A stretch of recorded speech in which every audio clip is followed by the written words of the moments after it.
In the news tonight, sand truck operators say Chinese firms are forcing them out of business. As for instance, they go into Tilt Ogle, where the price is like $60,000 for a load of sand. They get carrying it for $50,000. So I'm doing it for 45 right now. We ain't get to work. It's almost 2 weeks now we ain't working. Progress is not doing.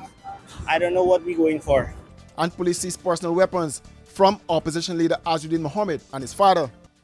That is what they're trying to do, to break me mentally. But they're only making me stronger. Because at the end of the day, I put my trust in Almighty God. But of course, I'm left in a vulnerable position. Dozens of heavy-duty truck drivers and owners operating in Guyana's sand industry are raising alarm over what they describe as mounting economic pressure from Chinese-owned companies, warning that their livelihoods are at risk. The operators say Chinese truck drivers are offering significantly lower rates per truckload of sand, making it increasingly difficult for local drivers to compete. As a result, many report a sharp decline in work, with some struggling to keep their businesses afloat. The major concern is raising for everybody raised with the Chinese them. These guys coming into the place claiming supposed to be doing road works, right? They're using the trucks to do private works instead when they don't have work to do at the company, killing the market price for us who has private owned trucks. As for instance, they go into Tilt Ogle, where the price is like $60,000 for a load of sand. They get carrying it for $50,000. So I'm doing it for 45 right now, right? These Chinese trucks, the owners never coming in. They just killing everything. I have trucks parked for months now, almost 2 months now. Can't get no work, right? It's unfair for we as Guyanese gotta face this here from the Chinese. The Chinese don't have to do nothing. They get duty free. They get their own sand pit. They get an old source of fuel, right? They have everything in their favor. We out here, we got to battle fuel raised. Yeah, they gone. We got to battle it. You understand? The sandpit again is the next condition. The sandpit raise. You have thousands of trucks in this country and only a very few sandpit. When you go there, you got to wait 2-3 hours for a load of sand. Sometimes whole day they could do one trip of sand. More and more of these Chinese companies come in and opening trucking service and so on in this country. So now we decide to come out and have our voice and have our concern raised, so people in the authority could look into this matter and make us as Guyanese citizens a better somebody. The drivers and truck owners are appealing for government intervention, calling for measures to ensure a level playing field and protect local operators. They said the Chinese truck bringing the sand mostly, that's it. The Chinese association who are doing this contract on this road, they bring in the truck, the government give them the truck duty-free fuel, sand, their own sand pit, duty-free to buy tire, bring in everything.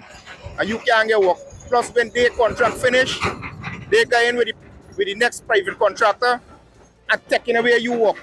So you can't get work, you got the home all the time. And you can't go in them country doing that. We ain't get to work. It's almost 2 weeks now we ain't working. Progress is not doing. I don't know what we're going for. We just losing all the time. The trucks are parking home. My boss, one truck are parked home almost 2 weeks. No work is doing. The Chinese eating up everything. We losing a lot. The operators said if the situation is not addressed in a timely manner, many truck owners and drivers will be on the breadline. Washi. Hi people. Washing made so easy since I found Washi. Washing me use wash me clothes and I can say wash it soap powder, wash clothes so nice. Wash it soap powder, leave your clothes color bright. Wash it soap powder, leave me clothes smelling nice, of course. So give thanks for wash it soap powder for doing my laundry right. Keep my clothes color bright, have my clothes smelling nice for sure. I could not ask for more. Comes in lemon and original. It is a washing machine in a pack.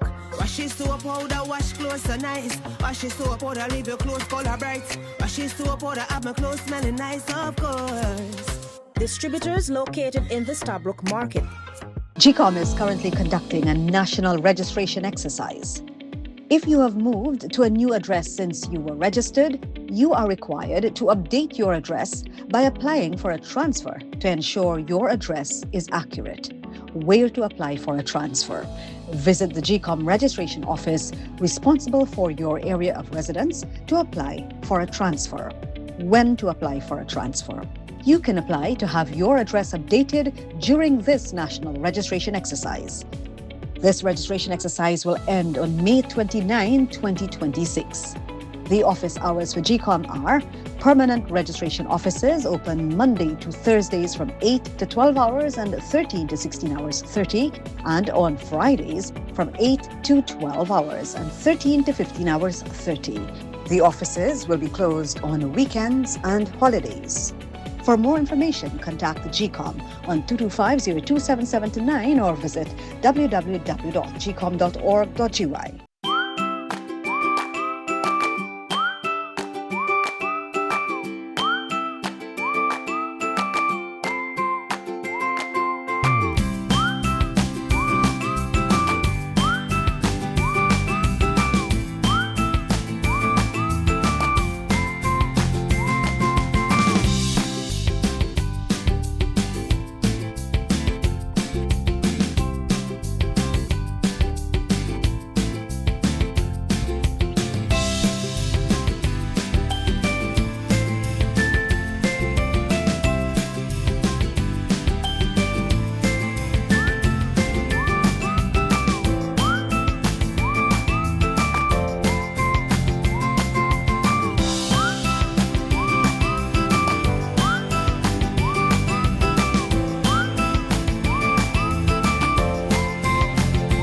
Opposition leader Azzuddin Mohammed says he fears for his safety and that of his family after police seized his personal firearms and ammunition during an operation at his Houston home on Tuesday morning.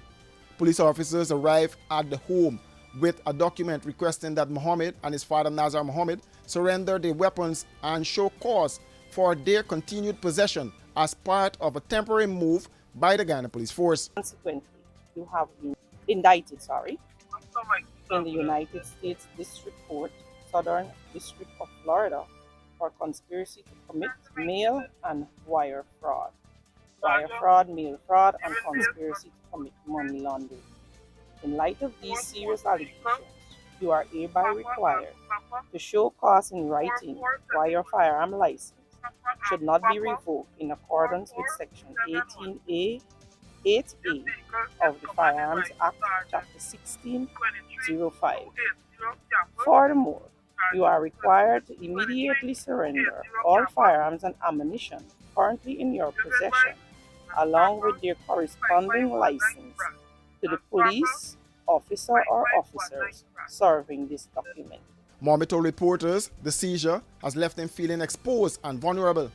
Every time I leave to go anywhere, I have about 2 special branch vehicles following me, registered to the Ministry of Home Affairs, right? A black alien and a silver alien everywhere I go.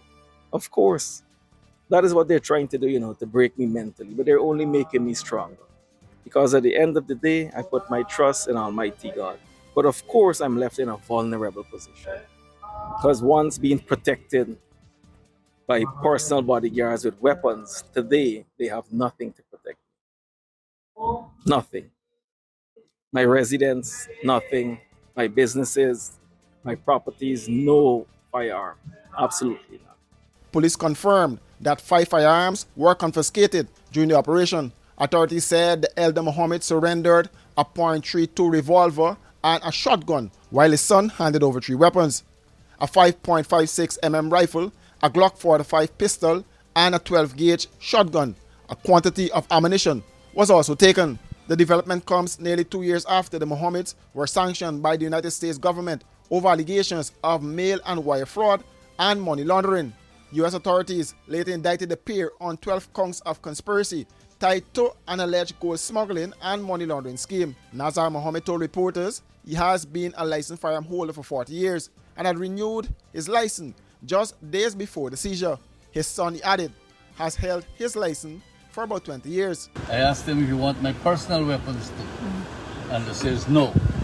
They are here only to collect the security weapons, because their license and everything as it relates to financial business have been cancelled, and there is no need for you to have the security weapons. So about 70 guns. I hand them over. They said no, they don't need your personal firearm. Right?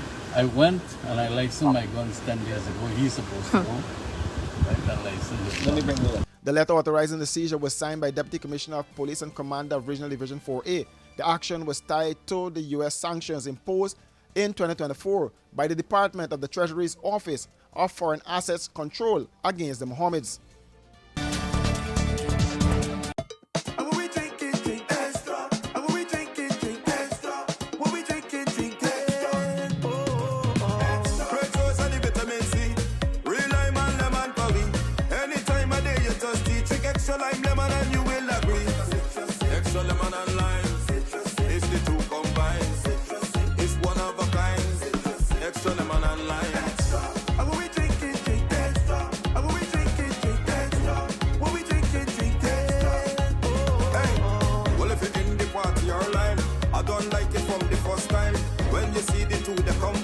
Drink and taste, you will never decline. Extra lemon and lime. It's the two combined. It's one of a kind. Extra lemon and lime. Extra lemon and lime. Taste the citrus in every sip. It's here! Igloo Ice Cream Fruit Bars. 4 mouth-watering flavors. Mango, pineapple, strawberry, and soursop. A beautiful combination of real fruit and igloo ice cream. Go old school with fluty popsicle, classic flavors, and refreshing goodness. Available at Igloo outlets and all your favorite shops. The Ghanaian Defense Force said one of its patrols came under hostile fire twice on Tuesday afternoon while conducting border security operations in Region 7, marking the latest of a series of armed incidents along the country's western border. In a statement, GDF said the attacks occurred at approximately 4:10 p.m. and 4:50 p.m. along the Cayuni River at known locations. The patrol, which was escorting civilian vessels, responded in line with operational procedures and safely maneuvered out of the area. No injuries were reported. 2 days ago, another GDF patrol came under fire, resulting in a soldier sustaining 2 gunshot injuries to his right leg. Lance Corporal Troy Lund Douglas remains hospitalized. The GDF emphasized that it continues to maintain a sustained presence along Guyana's western border and remains committed to safeguarding the country's territorial integrity and the security of the border communities. For these and other stories, do visit us at our website www.rdproductiongy.com.